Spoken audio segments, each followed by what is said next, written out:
پیٹ میں زہر ایک کی جان لے سکتا ہے، مگر کان میں گیا زہر کئی رشتوں کی جان لے لیتا ہے۔ امیر اہل سنت، آپ اس بارے میں کیا ارشاد فرمائیں گے؟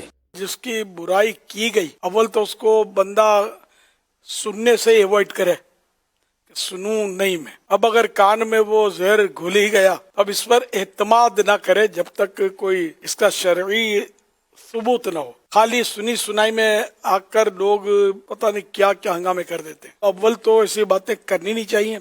اگر کسی کے کان میں چلی گئی ایسی باتیں تو اس کو آگے بڑھانی نہیں چاہیے اور دل میں اتارنی نہیں چاہیے، بلکہ حسن ظن کا اگر جام پیئیں، کسی مسلمان کے بارے میں بدگمانی سے بچیں تو انشاءاللہ اس میں فائدہ ہی ہوگا۔ حدیث پاک میں حسن الظن من حسن العبادت، مسلمان کے بارے میں اچھا گمان اچھی عبادت سے ہے۔ اچھا خیال رکھنا، اچھی سوچ کسی کے بارے میں رکھنا، یہ اچھی عبادت سے کیوں مطلب ہے کہ عبادت کا ثواب کمائے، آگے نہ بڑھائے۔ ایک ورڈ ہے، اگر آپ اس پر اصلاح فرما دیں، اگر ہم وہ اپنی ڈکشنری سے نکالنا چاہیں تو یا اپنی گفتگو سے نکالنا چاہیں تو کیا ہم نکال سکتے ہیں کہ جب کوئی بات کرنے جائے اور یہ کہے یار دیکھو میں نے سنا ہے، یعنی وہ اتنا نیک بننے کی کوشش کرتا ہے، دیکھو میں نے سنا ہے، اپنی طرف سے نہیں بولا، ایسا نہیں بولا میں نے بولا ہے، دیکھو میں نے سنا ہے، میں بتا رہا ہوں سنا ہے، اب دیکھو سچی جھوٹی تو اللہ بہتر جانتا ہے، مگر میں نے سنا ہے یار ایسا ہوا ہے۔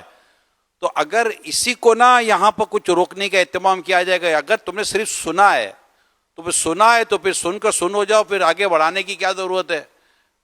تو اگر یہ سنا ہے کہ جو لفظ ہم آگے بڑھاتے ہیں، کیونکہ بعض اوقات دیکھا جاتا ہے جب بھی آپ انفارمیشن کی کنفرمیشن میں جاتے ہیں تو بعض اوقات صورتحال تبدیل ہو جاتی ہے۔ اس بارے میں کیا فرماتے ہیں؟ اگر واقعی ایسی کوئی بات ہے جو فساد پھیلانے والی ہے اور لوگوں کو مطلب یعنی کہ نقصان پہنچانے والی ہے تو ایسی بات ہرگز نہ کی جائے۔ بعض بات ایسی ہوتی ہے کہ جو مطلب سنی ہے، خالی بتایا کسی کو، اس میں فساد نہیں ہوتا۔ یار سنا ہے حاجی عمران پھر مدینے جا رہے ہیں، کیا بات ہے؟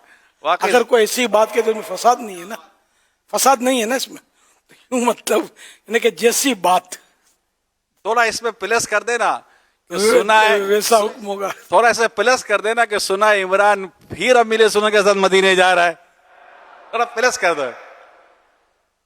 سبحان اللہ، اللہم آمین۔ آمین۔ ایسا ہو جائے تو کیا بات ہے۔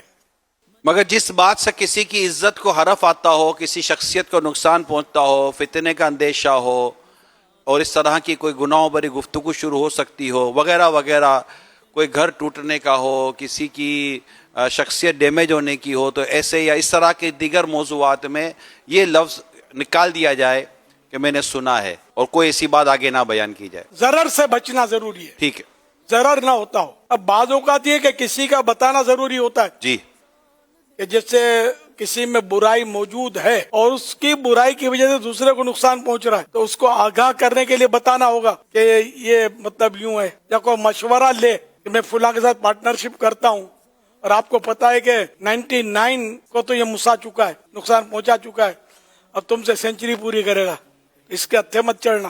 تو جہاں ضرورت ہے تو حدیث پاک میں نا فاجر کو مشہور کرو اور اس کا ذکر اس بات کے ساتھ کرو جو اس میں ہے۔ لوگ اسے کب پہچانیں گے؟